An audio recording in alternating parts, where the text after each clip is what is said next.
Today on Dream Homes, we're flashing back to our favorite rooms from this season. And we're taking you behind the scenes.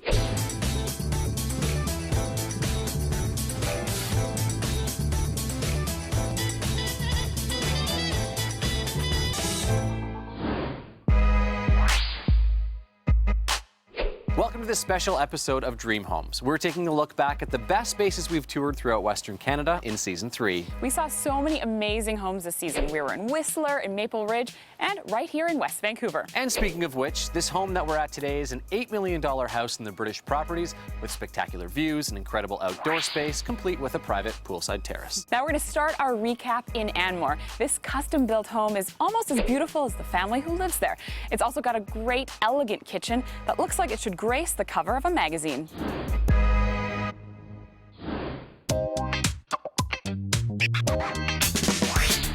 Rebecca, we have to start the tour of this home with your beautiful kitchen. As soon as I walked in the front door, I headed right over here, and I'm not a cook, so that's saying a lot. You've done a gorgeous job with it, and you must have some kind of interior design degree. No, actually I don't. I literally get all of my inspiration from Pinterest, magazines, and I even steal ideas from other people's homes. I think you're probably a bit of a natural, too.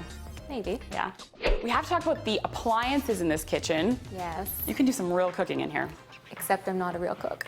Really? I fake it really well sometimes, but yeah, no, I'm not a real cook. Bianca, you and Rebecca have two things in common. Neither of you can cook, and you both look good on TV. What do you have in here? I see 2 ovens. Yeah, we have 2 ovens, which is actually great when we have a lot of people over. And 6-burner stove. Yeah, which I use probably 1, but it's there and it looks pretty. It really does. And your husband's Italian, so you must have a ton of people over cooking in those big pots, making some nice pasta. That's actually why we did the pot filler. Speaking of a big Italian family, when they come over, they must gather around your enormous island. They do. We actually have 4 seats and another 2, and then we pull up all the chairs around. Everyone always gathers in the kitchen.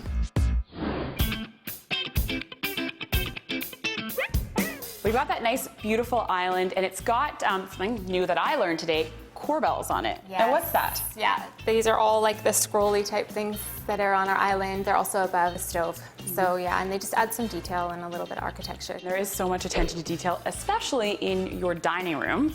Tell me about that wallpaper. The wallpaper was a labor of love. I probably brought home 500 pieces and held it up on the wall and finally settled with that one. So I'm actually really happy with the way it turned out. And when you're sitting at that dining room table and you look up, it's a coffered ceiling. It's a coffered ceiling. Nice touch. Yeah, that was my husband's idea.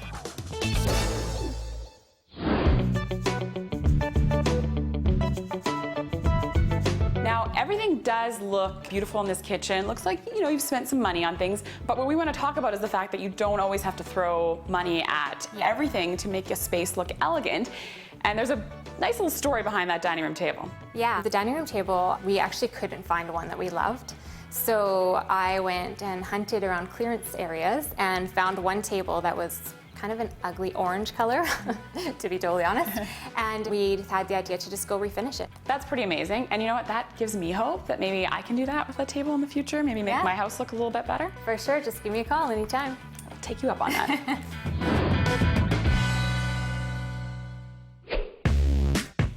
The Drew family was so welcoming and inviting. Bianca, did you ever take her up on that offer? Peter, I haven't yet, but Rebecca, if the offer still stands, you'll be hearing from me. Probably a good idea. Yeah. This next home that we toured is located on the water in Deep Cove, and we were lucky enough to meet the award-winning architect, Brian Hemingway. This house is the epitome of luxury West Coast living, from the deep water moorage to the custom millwork. And our favorite room in this house was the great room, because, well, it was truly great.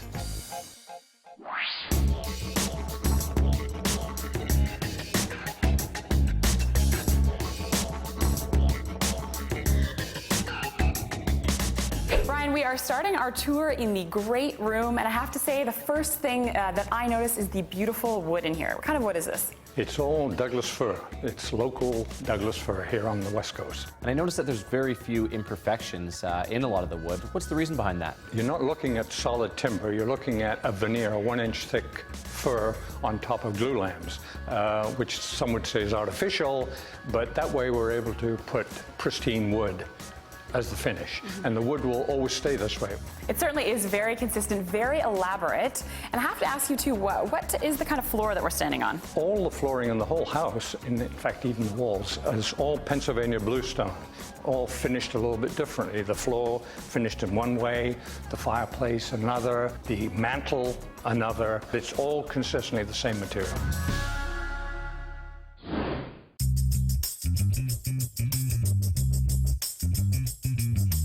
I think what's really interesting about this place is the fact that a lot of the work with the veneer cabinets, with the wood, was done on site. Is that right? Yes, and that's not normal. The client in this instance was very particular, and he wanted to have control over the quality of everything. And so he actually hired a carpenter, bought the tools, they built all the windows, all of the cabinet work, everything in the house. Having carpenters right there on site makes a lot of sense, because if something doesn't work, you don't have to send it back. You can fix it right there. That's efficiency.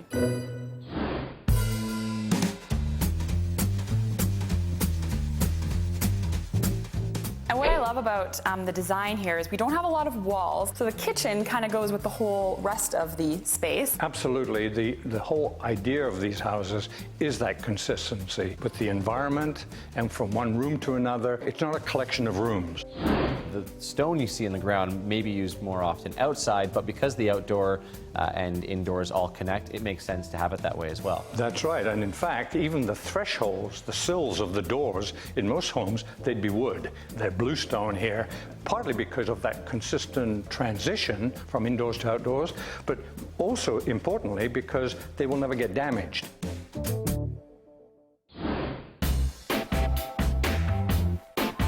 You obviously are a very busy man over the years in building and designing, and there's a process you go through, though. You don't just take on any client. Tell us about that process. So I've been practicing in the Vancouver area for many, many years. People found me, they liked what I did, they wanted one of my homes, and I would always start off by living with my clients for at least a couple of weeks. Saves on rent for you, too.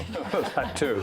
I work out of my garage, so there's not a lot of rent there, but I spent a lot of time with them, and we get to know one another. Some writer once in a magazine had a title above a paragraph saying that here's an architect who actually sleeps with his clients.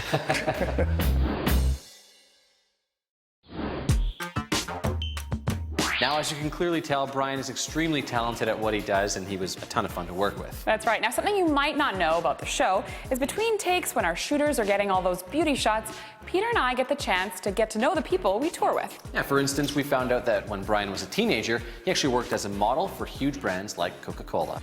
Now, next up, Peter got to check out one of the coolest master bedrooms we've ever seen. And not only that, but if you live in this house, you can be sure that nobody else has anything in the world like it.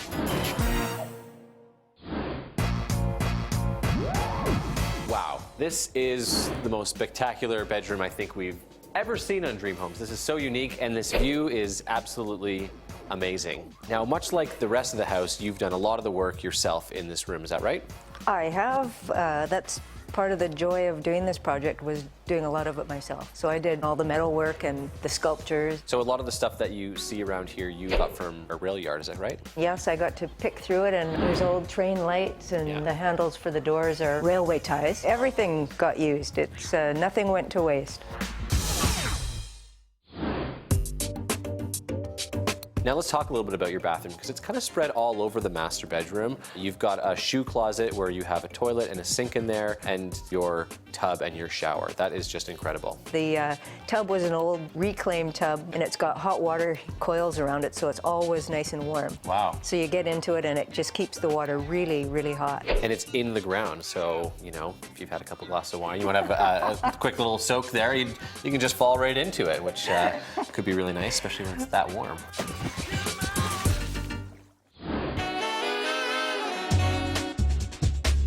Tell me about that chandelier that we see behind us. You can actually put that up and down, and you made that as well? I did. That was the first thing I ever made. I realized once it got up there I wouldn't be able to light the candles, so I had to figure out how I could lower it down and light the candles and then lift it up. It has all these old railway poles and different things to make it so that it moves. The first thing I ever made, I think, was a bird feeder in high school.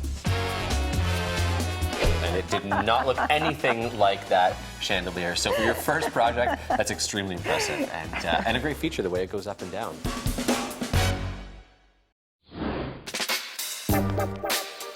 Obviously, the view is spectacular, just like the rest of the house. Doesn't matter where you go. As long as you're looking at the water, it's great.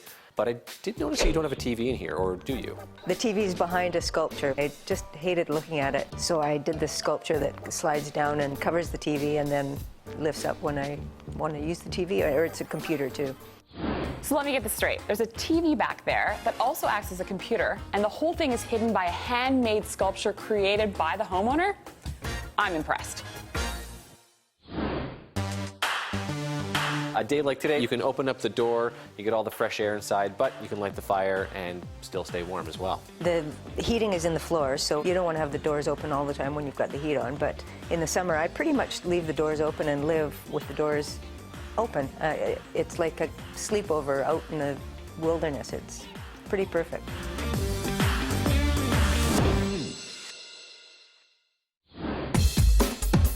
Stay with us after the break. We're showing you some of the best outdoor spaces we've ever seen. And Bianca tries to perfect her short game.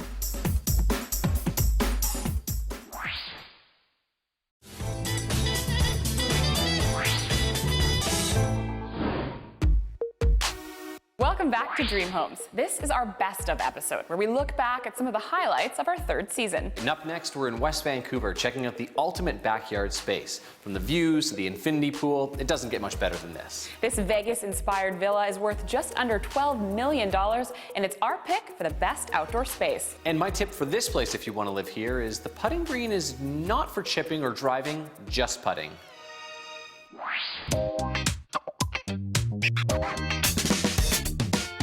Now, Jamie, you said your favorite space in the house is downstairs. Lots you can do down there. But how does it compete with the outdoor area? I love it out here. You know what? It's tough to pick a spot in this house. This area is spectacular out here. The view is unbelievable, and the infinity edge pool really tops it off. With that pool, you can kind of look out. You don't see your neighbors. A lot of green space. There's Stanley Park, downtown Vancouver. Exactly. Come out with the driveway, you just see the waterfall cascading down. It's unbelievable. I love all the water features, actually, in this house. It's very true. Another water feature I love is the hot tub. The hot tub's definitely a great place to entertain. There's really no shortage of ways to keep yourself entertained out here. There's also a really nice barbecue for some outdoor parties. You're not talking about the fire pit, are you? Because there is actually a barbecue at the back. There's a barbecue and a fire pit. yes, so I as could well. probably barbecue on either. You could. Okay. One's a bit more rustic. I don't think you know how much cooking I do, which is none. So don't tell me you'll roast a marshmallow on there. I might.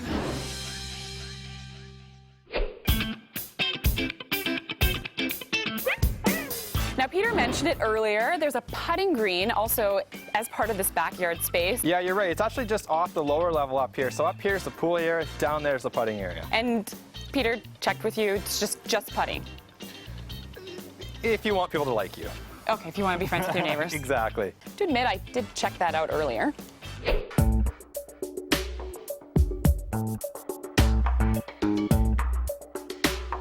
I hate to brag, but putting's kind of my thing. Bianca, you know this show is not live. We do a lot of editing. We roll tape.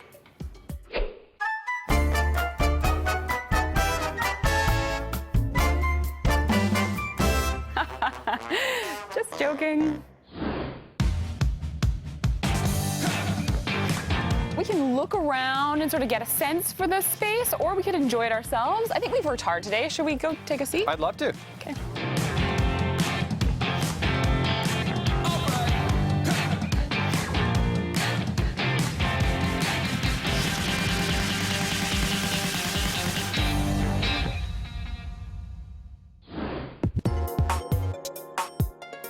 Wow, I don't think I could ever get sick of that view. Peter, that house was incredible. Right down to the fountain in the front yard that was modeled after the Bellagio in Las Vegas. Speaking of Vegas, our next home has a private poker room where I found out the hard way that I'm not much of a gambler. It's true.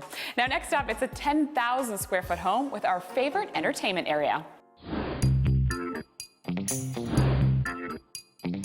Now, a lot of people can say they have a man cave or an entertainment area, but this house has an entire floor dedicated to entertaining. We call this the entertainment level. There's a whole bunch of stuff going on here, but really this is where the people can hang out, party, whatever. We've got the pool table behind us, a custom designed lounge bench seat here. Really the feeling is like a hotel, a hip boutique hotel type of feel. It feels like that. It feels like you're in a high-end kind of lounge, hanging out. Maybe someone could serve us a drink here, you know, maybe wherever Bianca is, I'm sure she could bring one over to us. Not a chance. you have an elevator coming down here as well, which is great if people have too much to drink or if you maybe can't access the stairs. Yeah, it goes all the way to the 3rd floor, coming straight down from it, and then you actually enter right into the poker room. Yeah, there is a poker room. You can play some games, and again, it has that lounge feel with the windows, which means you can keep some of the noise in and out as well. Yeah, we use storefront commercial windows. It's got that very commercial look. Visually, it's still open, but it contains the noise. Poker, MJ happens in there. So, you know, if you're losing and you want to get upset and yell at people, no one's going to hear upstairs when you're screaming about losing all the money. They won't know you're a sore loser. I don't want to brag, but I'm a little bit of a poker player myself. You are. Yeah, I'm not that great, though, unfortunately.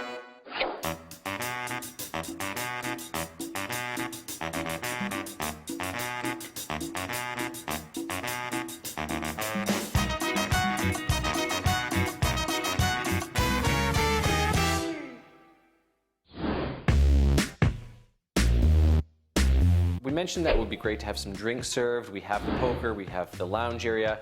There has to be a bar here as well.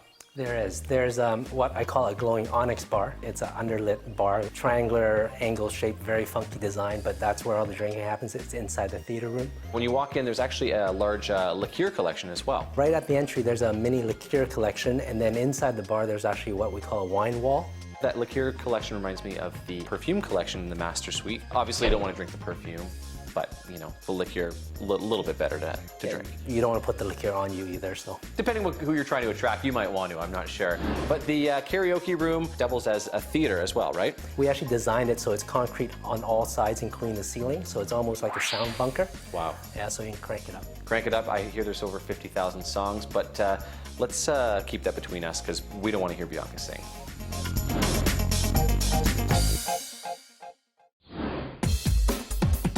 After the break, we go behind the scenes of a Dream Homes episode. And no show is complete without a look at some bloopers. 3, 2.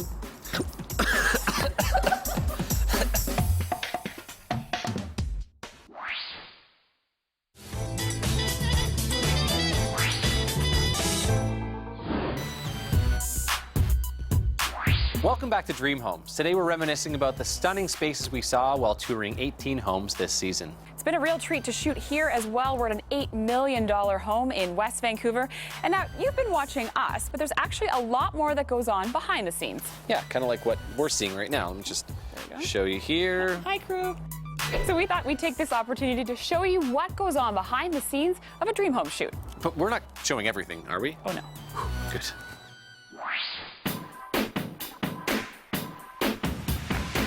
Something people might not know about the show is there are only 5 or 6 of us who work on it. Bianca and I get to be the face of Dream Homes, but of course there are 3 other people who are doing the majority of the hard work behind the scenes. I'm just gonna grab one quick shot slider of this guy. My name's Kendra. I'm a senior editor and videographer for the show, and what that means is I get to kind of do a little bit of everything. I get to direct, shoot, edit, and then later I package the whole show as well.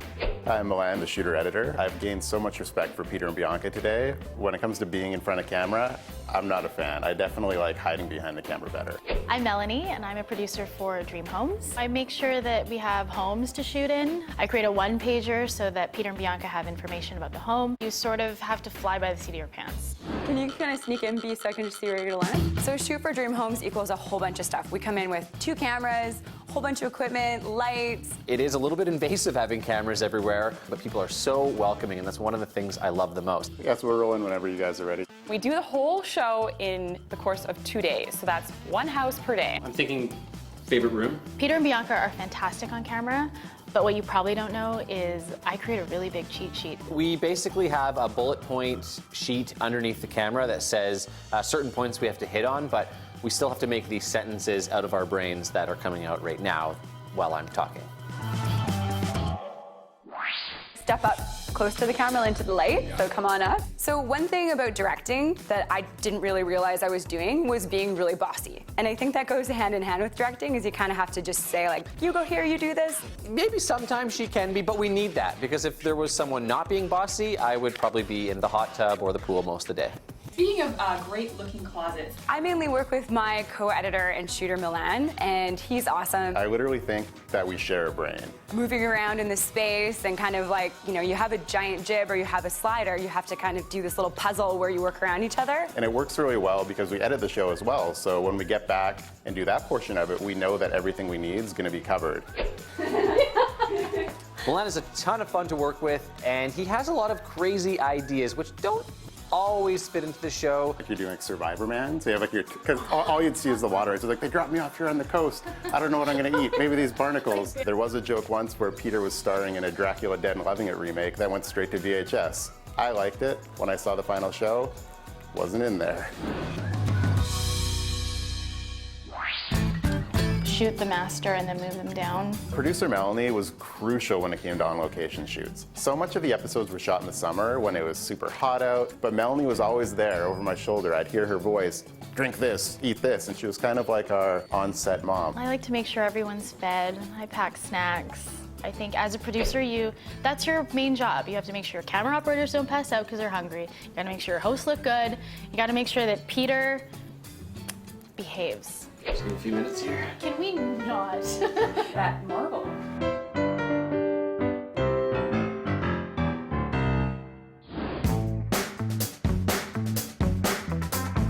The hand model in Dream Homes. You know, sometimes that hand comes in the shot and you're like, whoa, who is this? So it was our PA, Tyler. He started producing, doing some booking, and he was fantastic. My favorite memory of Tyler was by far when we did the Vancouver Canadians baseball game. He basically passes Peter and Bianca a 2-foot-long hot dog. That hot dog was so beaten up by the end of that shoot. I think we probably did about 10 takes. The hot dog was snapped in half. I think Peter had taken a bite out of it, but somehow Tyler positioned it right where it looked like a pristine hot dog. Over to you, the official hot dog holder.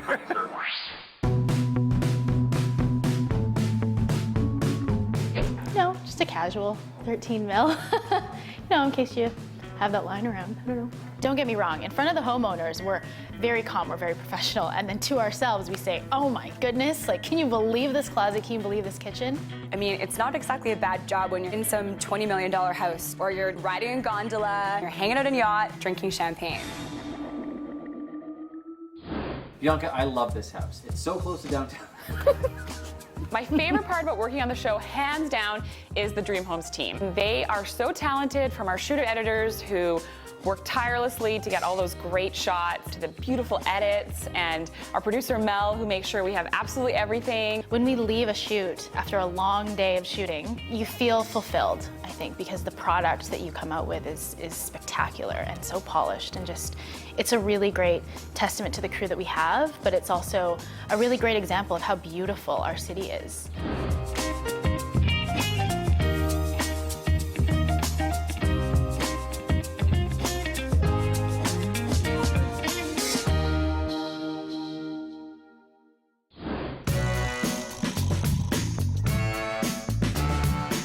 Our season wouldn't have been anything without the incredible homeowners, realtors, and everybody who toured us through those beautiful homes. From all of us here at Dream Homes, thank you so much for watching.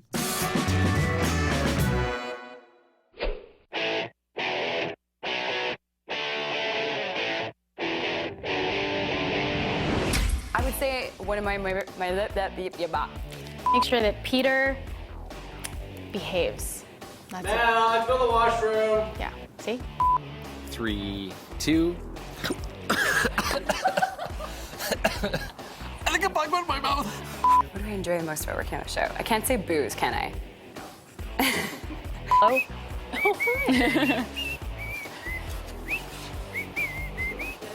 Don't move. Getting the weird itchies on my face. Oh my God, okay. Starting to be a little emotional. It's been a lot of fun this season.